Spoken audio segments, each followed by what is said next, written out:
आज हमारा चैप्टर है रिप्रेजेंटेटिव एनिमल्स, प्रतिनिधि जंतु।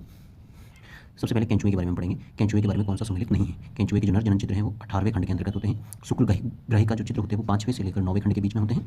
ग्रशिका जो होती है वो 5वें से 7वें खंड के अंदर उपस्थित होते हैं। वृक्क चित्र हैं जो कि सभी खंडों के अंदर उपस्थित नहीं होते हैं। प्रथम खंड और अंतिम खंड को छोड़कर अन्य सभी खंडों के अंदर वृक्क खंड उपस्थित होते हैं।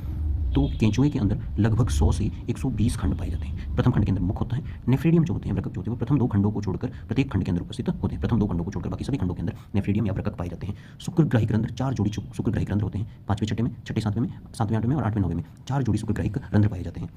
मादा जनन चित्र 14वें खंड के अंदर, नर जनन चित्र 18वें खंड के अंदर, गुदा जो होती है वो अंतिम खंड के अंदर होता है। पेशणी जो होती है वो 8वें खंड के अंदर उपस्थित होती है तथा आमाशय जो है वो 9वें से लेकर 14वें खंड के मध्य उपस्थित होता है। पर्याणिका जो होती है क्लाइटेलम वो 14वें, 15वें और 16वें खंड के अंदर उपस्थित होती है। 14वें, 15वें और 16वें खंडों के अंदर पर्याणिका क्लाइटेलम जो है वो उपस्थित होती है। रुधिर ग्रंथियां जो है वो 4, 5वें और 6ठे खंड में उपस्थित होती है। ग्रसनी जो है वो 3रे और 4थे खंड में, ग्रशिका जो है वो 5वें से लेकर 7वें खंड के बीच में उपस्थित होती है।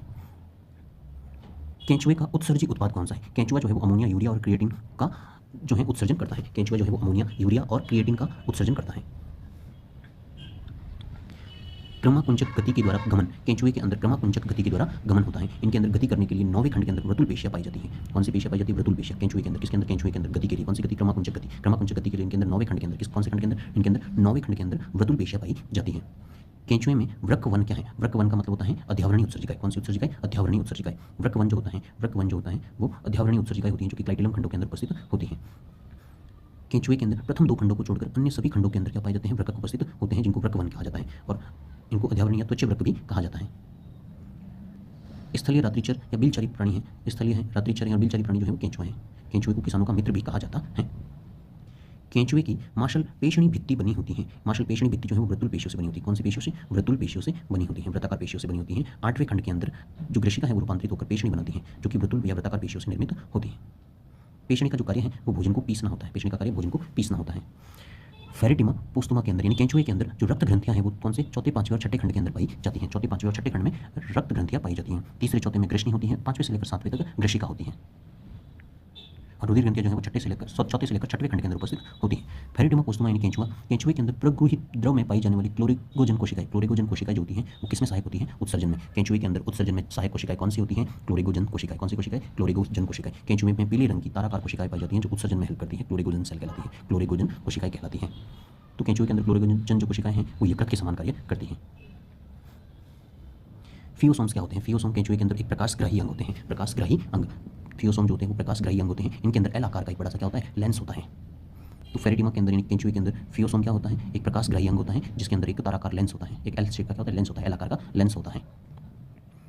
केंचुए स्कोलोपेंड्रा तथा कॉकरोच में क्या समानता है? केंचुए स्कोलोपेंड्रा तथा कॉकरोच के अंदर दोनों के अंदर खंडी भवन पाया जाता है। क्या पाया जाता है? खंडी भवन। दोनों का जो शरीर है वो द्विपार्श्व सममित होता है। केंचुआ कॉकरोच जो होता है वो ऑर्थोपोडा संघ का जंतु है और केंचुआ जो है वो एनेलिडा संघ का जंतु है। दोनों के अंदर वास्तविक विखंडन होता है और दोनों के अंदर द्विपार्श्व सममिति उपस्थित होती है। केंचुए के अंदर अंडाशय कहाँ होते हैं? अंडाशय 13वें खंड के अंदर उपस्थित होते हैं तथा 14वें खंड में मादा जनन छिद्र उपस्थित होता है तथा 18वें खंड के अंदर नर जनन छिद्र उपस्थित होता है। फेरेटिमा पोस्टुमा में 4, 5वें और 6ठे खंड के अंदर क्या उपस्थित होती हैं? रुधिर ग्रंथियां उपस्थित होती है। क्या उपस्थित होती है? रुधिर ग्रंथियां जो कि ब्लड का निर्माण करती हैं, ल्यूकोसाइट का उत्पादन करती हैं। केंचुए के शरीर का जो भूरा रंग है वो किसके कारण होता है? पोरफायरिन के कारण। किसके कारण? पोरफायरिन के कारण। केंचुए के शरीर का जो रंग है वो भूरा होता है। केंचुए का रंग भूरा होता है पोरफायरिन के कारण। ये पोरफायरिन वर्णक जो है वो केंचुए की पराबैंगनी किरणों से रक्षा करता है। कौन सी किरणों से? पराबैंगनी किरणों से रक्षा करता है। केंचुए के अंदर जो नेफ्रिडियम का जो जाल होता है, वृक्क जाल होता है, वो कौन से भाग के अंदर? क्लाइटेलम वाले भाग के अंदर उपस्थित होता है। अध्यावरणीय उत्सर्जिका जो कि क्लाइटेलम वाले खंड के अंदर उपस्थित होती है। क्लाइटेलम का मुख्य कार्य होता है कोकून का निर्माण करना। किसका निर्माण करना? कोकून का निर्माण करना। क्लाइटेलम जो है वो 14वें, 15वें और 16वें खंड के अंदर उपस्थित होती है। 14वें, 15वें और 16वें खंड के अंदर उपस्थित होती है। निश्चित अंडों के लिए कोकून का निर्माण करना क्लाइटेलम का मुख्य कार्य होता है। कॉकरोच के अग्र आंत्र तथा पक्ष आंत्र की गुहिकाएं आस्तरित होती हैं। कॉकरोच के अग्र आंत्र और पक्ष आंत्र की जो गुहिकाएं हैं वो क्यूटिकल से आस्तरित होती है। किससे? क्यूटिकल से आस्तरित होती हैं। नेक्स्ट क्वेश्चन की बात करते हैं। जो स्तनी हैं और मेंढक हैं उनका जो सिरा तंत्र होता है वो किस आधार पर भिन्न होता है? वृक्क निवाहिका तंत्र के आधार पर भिन्न होता है। मेंढक के अंदर 2 प्रकार के निवाहिका तंत्र पाए जाते हैं, यकृत निवाहिका तंत्र और वृक्क निवाहिका तंत्र। मेंढक तिलचट्टे के बारे में बात करते हैं। तिलचट्टा जो है, तिलचट्टे के जो मुखांग होते हैं वो 2 प्रकार के होते हैं, एक कृतनक और एक चवर्णक प्रकार के।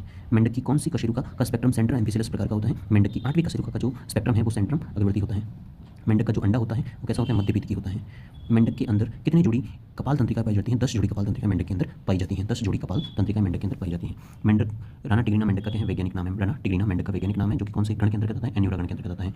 मेंढक के बारे में बात करें तो उसकी जो जाति है वो टिग्रिना होती है, वंश जो है वो राना होता है, कुल जो है वो एन्यूरा होता है, गण जो है वो एम्फीबिया होता है, वर्ग जो है वो वर्टिब्रेटा होता है, और संघ जो होता है वो कॉर्डेटा होता है।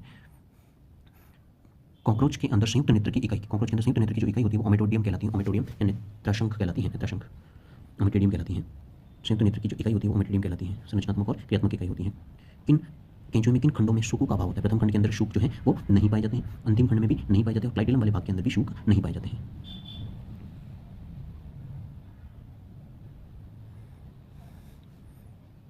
नेक्स्ट बात करते हैं कि किसके जीवन काल में लार्वा अवस्था नहीं पाई जाती है? फेरेटिमा के अंदर, फेरेटिमा के अंदर कोई भी लार्वा अवस्था नहीं पाई जाती है केंचुए के अंदर। तो केंचुए में जो परिवर्तन होता है वो प्रत्यक्ष होता है, बिना लार्वा अवस्था के परिवर्तन होता है। जिसके परिवर्तन के लिए लार्वा आवश्यक होती है, लार्वा अवस्था, उसको अप्रत्यक्ष परिवर्तन कहा जाता है। तो फेरेटिमा के जीवन काल में कोई भी लार्वा अवस्था नहीं पाई जाती है। मेंढक के अंदर लार्वा अवस्था होती है जिसे हम टेडपोल लार्वा कहते हैं, और ये कायांतरण प्रक्रिया के द्वारा वयस्क के अंदर परिवर्तित होता है। मेंढक का टेडपोल लार्वा से वयस्क में बदलना कायांतरण कहलाता है। किसी स्लीपर जंतु एनिमल्स कहा जाता है, स्लीपर एनिमल्स, पैरामीशियम को स्लीपर एनिमल्स कहा जाता है। इसके अंदर कप्पा कण पाए जाते हैं, जिसके अंदर आनुवंशिक पदार्थ होता है। कप्पा कण जो है वो किससे संबंधित है? पैरामीशियम से संबंधित है, मार्कवेदेशों से संबंधित है। कप्पा कण, इन कप्पा कणों के अंदर क्या पाया जाता है? आनुवंशिक पदार्थ होता है। मैग्नीशियम के अंदर विशेष प्रकार के कप्पा कण पाए जाते हैं जिनके अंदर आरएनए और डीएनए पाया जाता है। पैरामीशियम में ऑटोगेमी और संयुग्मन, ऑटोगेमी तथा संयुग्मन दोनों लैंगिक प्रक्रिया में है, क्योंकि इसमें होता है अगुणित केंद्रकों का संलयन। पैरामीशियम के अंदर ऑटोगेमी तथा संयुग्मन दोनों लैंगिक प्रक्रिया के अंतर्गत होते हैं, क्योंकि दोनों ही प्रोसेस में क्या होता है? दो अगुणित केंद्रकों का संलयन होता है, इसलिए ये एक लैंगिक प्रक्रिया के अंदर गिने जाते हैं। पैरामीशियम के अंदर जो प्रचलन है वो सीलिया के द्वारा होते हैं, पक्षमाप पाए जाते हैं इनके गमन के लिए। इनके अंदर पैरामीशियम में गति के लिए पक्षमाप पाए जाते हैं। मेंढक की जो पाद कंकाल है उनके विभेदन की प्रक्रिया स्टाइलोपोडियम, ज़िगोपोडियम और ऑटोपोडियम, स्टाइलोपोडियम, ज़िगोपोडियम और ऑटोपोडियम। पैरामीशियम में जो कप्पा कण होते हैं उन कप्पा कणों के अंदर क्या होता है? आनुवंशिक पदार्थ आरएनए तथा डीएनए उपस्थित होता है, आरएनए तथा डीएनए उपस्थित होता है। लॉरर कैनाल, लॉरर कैनाल किसमें पाई जाती है? फेसियोला हेपेटिका के अंदर लॉरर कैनाल पाई जाती है, फ्लोरर की नलिका पाई जाती है, जो कि एक अस्थायी छिद्र होता है, जनन छिद्र और गर्भाशय के मध्य उपस्थित होता है। लॉरर कैनाल फेसियोला हेपेटिका के अंदर पाई जाती है, ये एक अस्थायी छिद्र होता है जो कि जनन छिद्र और गर्भाशय के बीच में स्थित होता है। सोलेनोसाइट सेल्स या ज्वाला कोशिकाएं जो है वो किसके अंदर पाई जाती है? फेसियोला के अंदर। फेसियोला एक प्लेटीहेल्मिन्थी संघ का सदस्य होता है, जिसके अंदर उत्सर्जन के लिए ज्वाला कोशिकाएं या सोलेनोसाइट सेल्स पाई जाती है। तो फेसियोला के अंदर उत्सर्जन के लिए सोलेनोसाइट सेल्स या ज्वाला कोशिकाएं पाई जाती हैं, जो कि प्लेटीहेल्मिन्थी संघ के सदस्यों का लक्षण होता है। पीढ़ी एकांतरण तथा पोषक एकांतरण दोनों होते हैं। पीढ़ी एकांतरण के साथ साथ पोषक एकांतरण भी होता है फेसियोला के अंदर। किसके अंदर? फेसियोला के अंदर पीढ़ी एकांतरण के साथ साथ पोषक एकांतरण भी पाया जाता है। नेक्स्ट है फेसियोला की जो लार्वा अवस्था है उनका सही क्रम जमाना है। सबसे पहला मीरासीडियम, फिर स्पोरोसिस्ट, फिर रेडिया सर्केरिया और फिर metacercaria. Miracidium, sporocyst, redia cercaria और मेटा सर्केरिया, ये जो है वो इसके लार्वा अवस्था का सही क्रम है। फेसियोला का मध्यवर्ती जो पोषक है वो कौन होता है? स्नेल। मध्यवर्ती पोषक जो होता है स्नेल होता है। फेसियोला द्विपोषकीय जंतु है, इसमें प्रथम पोषी जो परपोषी जो होता है वो भेड़ होता है। प्रथम पोषी परपोषी कौन होता है? भेड़, उसके लीवर के अंदर उपस्थित रहता है। और द्वितीयक पोषी या मध्यवर्ती जो पोषी होता है वो गोंगा या स्नेल होता है। निम्नलिखित में से लीवर फ्लूक, लीवर फ्लूक किसको कहा जाता है? फेसियोला को लीवर फ्लूक कहा जाता है। यकृतकृमि के नाम से जाना जाता है फेसियोला हेपेटिका को, जो कि भेड़ के लीवर के अंदर पाया जाता है। फेरेटिमा पोस्टुमा के अंदर यानी केंचुए के अंदर देह भित्ति में वर्तुलाकार पेशी स्तर पाया जाता है। उस वर्तुलाकार पेशी स्तर के अंदर पोर फायरिंग पाया जाता है, जिसकी वजह से ये भूरे रंग के होते हैं। कैसे रंग के होते हैं? भूरे रंग के होते हैं। नेक्स्ट है पेरीप्लेनेटा में पेरिटॉपिक मेम्ब्रेन। पेरिट्रॉपिक मेम्ब्रेन जो है वो मध्य आंत्र के अंदर उपस्थित होती है। अग्र आंत्र और पक्ष आंत्र के अंदर जो है वो क्यूटिकल्स का आवरण पाया जाता है, लेकिन मध्य आंत्र के अंदर पेरिट्रॉपिक मेम्ब्रेन का आवरण पाया जाता है कॉकरोच के अंदर। राना टिग्रिना के अंदर लार ग्रंथियां नहीं पाई जाती हैं। कितनी जोड़ी लार ग्रंथियां होती है? 0। कोई भी लार ग्रंथि जो है वो मेंढक के अंदर नहीं पाई जाती हैं। तो इसी के साथ अपना ये वाला जो चैप्टर है, ये वाला जो टॉपिक है वो कंप्लीट हुआ। Thank you.